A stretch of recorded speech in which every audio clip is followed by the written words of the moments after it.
అది నిన్న 5 నుంచి 6 గంటల సమయం. తమిళనాడు రాష్ట్రంలో కరూర్ అనేటువంటి ప్రాంతంలో ఏర్పాటు చేసినటువంటి ఒక సమావేశం. ఆ సమావేశానికి తమ అభిమాన హీరో, తమ అభిమాన రాజకీయ నాయకుడి మాటలు వినడం కోసం ఎంతో మంది అభిమానులు ఆ ప్రాంతానికి తరలి రావటం అనేది జరిగింది. మరి నిజానికి ఆ ఏర్పాటు చేసినటువంటి సమావేశానికి కేవలం 10,000 మంది వ్యక్తులకు మాత్రమే అనుమతి ఇచ్చారు. అయినా సరే గాని తమ అభిమాన హీరోని, తమ అభిమాన రాజకీయ నాయకుడిని చూడటం కోసము 2 లక్షల మంది ప్రజలు ఆ ప్రాంతానికి తరలి రావటం అనేది జరిగింది. ఆ ప్రాంతము చూడటానికి ఇసుక వేస్తే రాలనంత ప్రజలతోటి ఒక జన సముద్రాన్ని తలపించటం అనేది జరిగింది. అందరూ కూడా తమ అభిమాన రాజకీయ నాయకుడు, హీరో కోసం ఎదురు చూస్తున్నారు. రావాల్సినటువంటి వ్యక్తి రావాల్సిన సమయం కంటే దాదాపు 2 గంటలు ఆ సమావేశానికి ఆలస్యంగా రావటం అనేది జరిగింది. తమ అభిమాన నేత రావటాన్ని చూసినటువంటి అభిమానులందరూ కూడా ఎంతో ఉత్సాహముతోటి తమ అభిమాన హీరోని గట్టిగా అరుస్తూ పిలుస్తూ వీళ్ళతోటి ఆ ప్రాంతం అంతా కూడా ఆనందభరితమై ఒక రకమైనటువంటి ఉల్లాసభరితమైనటువంటి వాతావరణం అక్కడ కనబడుతుంది. ఇంత లోపలనే వారు ఎవరి కోసమైతే ఎదురు చూస్తున్నారో ఆ యొక్క అధినేత ఆ సమావేశానికి రావటం అనేది జరిగింది. వాళ్ళందరూ ఎదురు చూస్తున్నటువంటి ఆ నాయకుడు, ఆ హీరో ఎవరో కాదు, విజయ్ దళపతి. విజయ్ దళపతి తమిళనాడు రాష్ట్రంలో రీసెంట్ గా ఒక కొత్త పార్టీని స్థాపించడం అనేది జరిగింది. దానిలో భాగంగానే ఈ యొక్క ప్రాంతంలో ఈ యొక్క సమావేశాన్ని ఏర్పాటు చేయటం అనేది జరిగింది. సో పార్టీని ఉద్దేశించి భవిష్యత్తు ప్రణాళిక గురించి ప్రజలకు, అభిమానులకు తెలియజేయాలన్న ఉద్దేశంతో సమావేశాన్ని ఏర్పాటు చేశాడు. సమావేశానికి వచ్చినటువంటి హీరో అక్కడ ఉన్నటువంటి మైకును తీసుకొని తన అభిమానులని, ప్రజల్ని ఉద్దేశించి మాట్లాడటం మొదలు పెట్టాడు.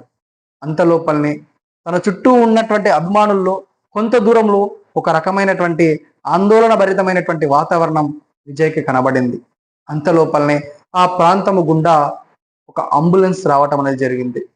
దాన్ని గమనించినటువంటి హీరో విజయ్ అక్కడ ఉన్నటువంటి అభిమానులందరినీ కూడా మీరందరూ దయచేసి ఆ యొక్క అంబులెన్స్ కి దారి ఇవ్వండి అని మైక్ లో అనౌన్స్ చేయటం అనేది చేశాడు హీరో విజయ్.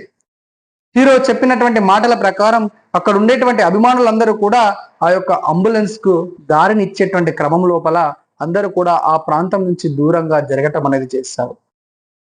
ఇక్కడే అసలైనటువంటి ప్రమాదానికి కారణమైనటువంటి సంఘటన జరిగింది.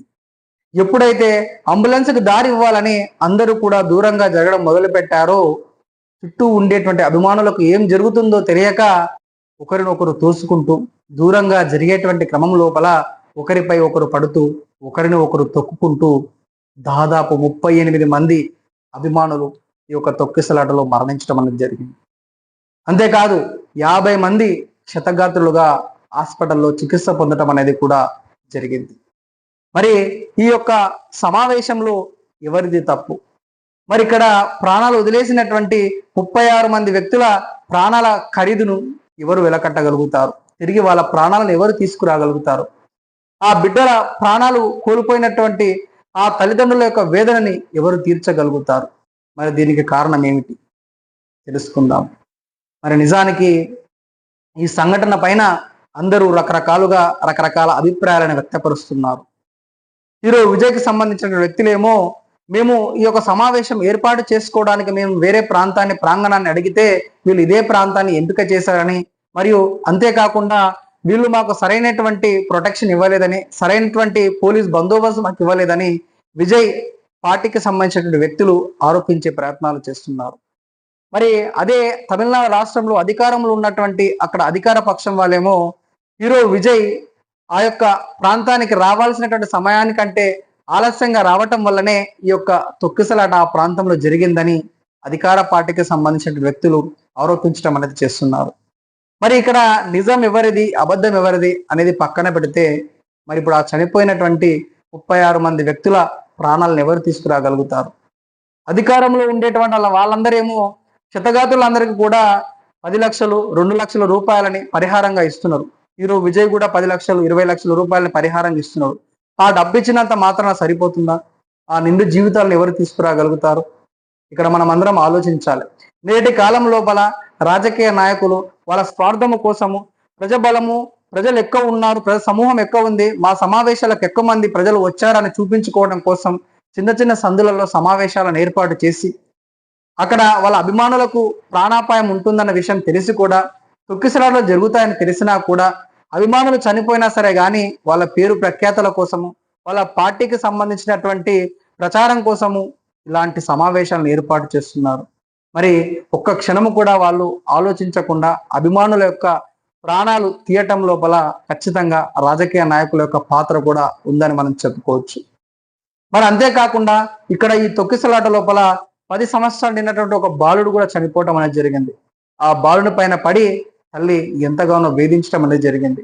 అంతేకాదు దాదాపు 24 సంవత్సరాలు ఉన్నటువంటి ఇద్దరు కాబోయే భార్యాభర్తలు మరుసటి ఇప్పుడు వచ్చేటువంటి నెల లోపలనే వాళ్ళ యొక్క వివాహం కూడా ఉన్నది. అంత లోపలనే ఈ యొక్క తొక్కిసలాట లోపల ఆ ఇద్దరు కూడా భార్యాభర్తలు కూడా భవిష్యత్తులో పెళ్లి కాబోయేటువంటి భార్యాభర్తలు కూడా చనిపోవటం అనేది జరిగింది. మరి ఇలాంటి తొక్కిసలాటలు కేవలం ఇప్పుడే జరిగాయి అంటే ఈ సంవత్సరం మన దేశంలో దాదాపు 5 ప్రాంతాల లోపల తొక్కిసలాటలు జరగటం అనేది జరిగింది.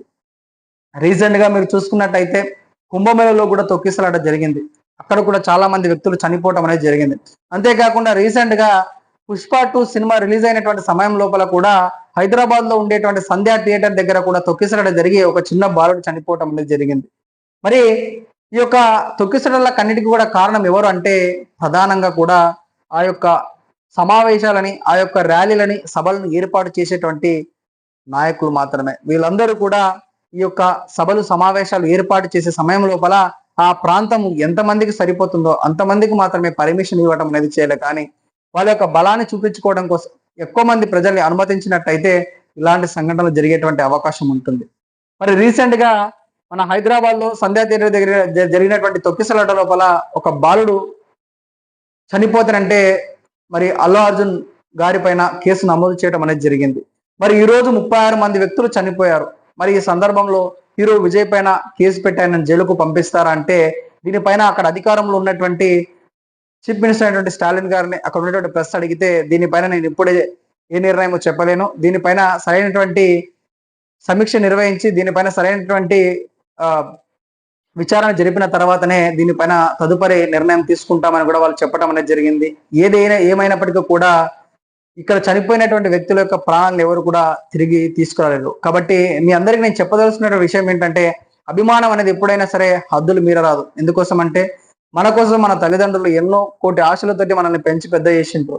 మనం చేసేటువంటి ఒక చిన్న తప్పు వల్ల వాళ్ళు జీవితాంతం బాధపడేటువంటి అవకాశం ఉంటుంది. కాబట్టి అభిమాన హీరోలని మనము టీవీలలో చూడొచ్చు, వాళ్ళ పైన ప్రేమను పెంచుకోవచ్చు. కానీ ఇలాంటి పెద్ద పెద్ద సమావేశాలకు వెళ్ళకపోయినా మనకి ఎలాంటి నష్టం లేదు. కాబట్టి ఇంట్లో ఉండి వాళ్ళని ప్రేమించి వాళ్ళని అభిమానిస్తే సరిపోతుంది.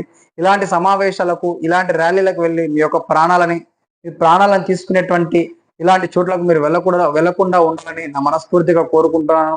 ఈ యొక్క వీడియోలో నేను ఏదైనా తప్పుగా మాట్లాడినట్టు నన్ను క్షమించండి. సో ఇలాంటి ఇంట్రెస్టింగ్ విషయాలతోటి మళ్ళీ మీ ముందుకు వచ్చేటువంటి ప్రయత్నం చేస్తాను. వీడియో మీ అందరికీ నచ్చినట్టయితే వీడియో కింద లైక్ చేయండి.